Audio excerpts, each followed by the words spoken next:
Assalamualaikum warahmatullahi wabarakatuh. Berjumpa kembali di channel ini. Salam sejahtera untuk kita semuanya, terkhusus kepada rekan-rekan guru honorer. Berikut saya akan memberikan kabar terbaru tentang info penerimaan P3K di tahun 2021.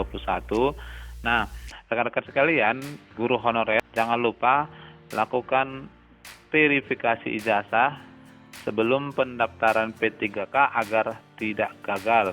Berkaitan dengan ini, berikut ulasannya. Sebelum dibukanya dan diberikannya kesempatan kepada seluruh guru honorer untuk mengisi lowongan P3K, maka semua guru honorer harus memverifikasi ijazah S1 atau D4-nya pada info GTK. Jadi di sini disebutkan, sehubungan dengan rencana pelaksanaan seleksi P3K, pastikan data program studi Anda sudah terverifikasi sesuai dengan ijazah pada link berikut. Nah, di sini diberikan linknya seperti di awal tadi, kita tinggal klik saja. Nanti akan terbuka halaman berikutnya, dan di sini juga disebutkan catatannya, verifikasi ijazah ini wajib dilakukan oleh guru yang bersangkutan dan bukan oleh operator sekolah.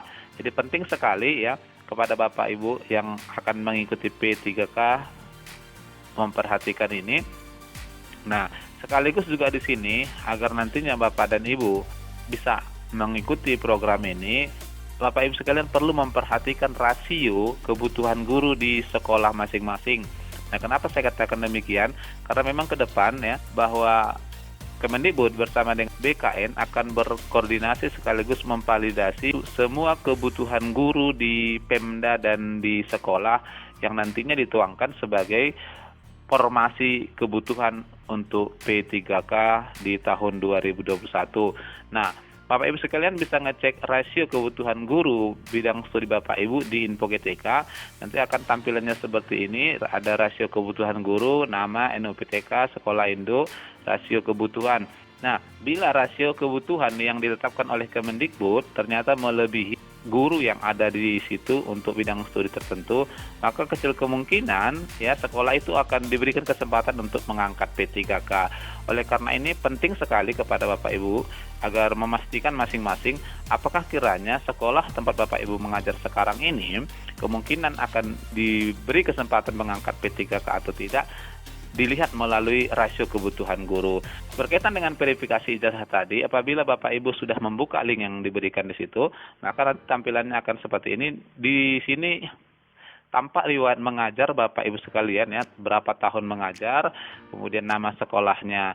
Nah, inilah data yang dimiliki oleh Kemendikbud sekarang sebagai dasar untuk memberikan kesempatan kepada seluruh guru honorer negeri dan sekaligus juga mengakomodir ya bahwasanya tidak ada pengabaian terhadap semua guru yang sudah mengabdi dan membantu bangsa dalam memperjuangkan cita-cita dalam mencerdaskan kehidupan bangsa. Nah, di sini juga akan ada nanti cek perguruan tingginya. Jadi Bapak Ibu silakan dimasukkan nama perguruan tingginya, kemudian akan muncul setelah itu jurusannya, sekaligus juga data-data pribadi, data mahasiswa Bapak Ibu sekalian sewaktu masih kuliah. Nah, inilah nanti menjadi dasar kalau Bapak Ibu sekalian diberikan kesempatan oleh pemerintah dalam hal ini BKN untuk mengikuti P3K ini, maka tentunya permintaan verifikasi ini akan muncul di akun info GTK Bapak Ibu sekalian. Nah, berkaitan dengan ini kalau kita lihat dalam 15 tahun terakhir ini memang tidak ada pengangkatan yang mengakomodir guru honorer. Terakhir kalau kita mau review kembali ke belakang di tahun 2005 ya, kemudian sampai memang di tahun 2014 masih ada pengangkatan ya, tapi hanya sifatnya terbatas untuk K2, itu pun tidak seluruhnya dinyatakan lulus.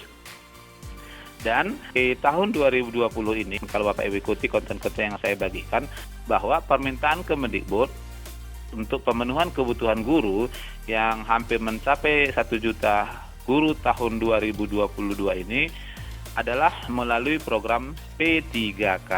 Dan di bulan September kemarin ya, pemerintah sudah menetapkan dan mengeluarkan peraturan pemerintah nomor 20 tahun 2020 ya tentang hak dan tunjangan untuk P3K. Ya, ini juga kontennya sudah saya bagi baru-baru ini. Nah, Sehingga dalam hal ini sah bahwa guru yang nanti akan diangkat, yang saya sebut di sini sebagai guru baru, adalah menjadi P3K dengan pegawai ASN. Dalam hal ini sudah terbagi atas dua, ya, yakni PNS dan P3K dengan gaji dan tunjangan yang dibuat setara. Sehingga koordinasi dan validasi Kemendikbud, ya, bersama BKN untuk semua kebutuhan guru di semua Pemda dan sekolah sudah akan mulai dilakukan, ya, di bulan-bulan ini hingga nanti sebelum dibukanya pendaftaran.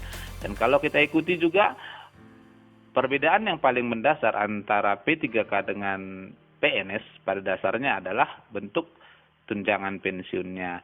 Dan baru-baru ini juga kalau kita ikuti bahwa pemerintah sudah mengubah arah kebijakan pemberian gaji pensiun yang nantinya akan mulai diberlakukan di tahun 2021.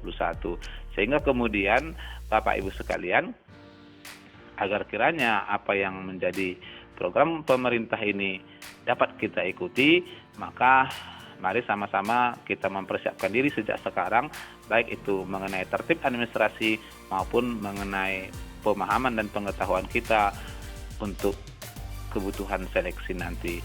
Jadi sekali lagi kepada Bapak dan Ibu, agar masing-masing kita memperhatikan rasio kebutuhan guru di sekolah kita yang nantinya akan menjadi dasar bagi Kemendikbud bersama BKN untuk memberikan kesempatan kepada sekolah yang bersangkutan mengangkat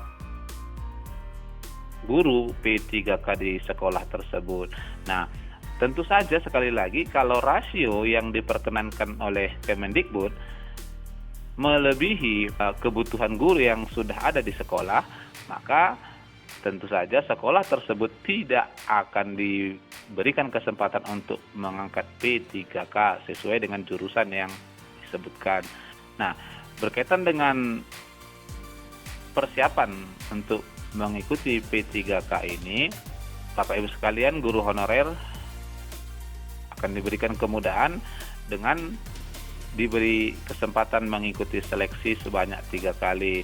Jadi kita berharap bersama, ya, agar tidak ada tentunya guru-guru honorer ini yang terabaikan, dan kalau bisa semuanya diangkat menjadi P3K dengan kesejahteraan yang sudah memadai seperti yang tertuang dalam Peraturan Pemerintah Nomor 20 Tahun 2020.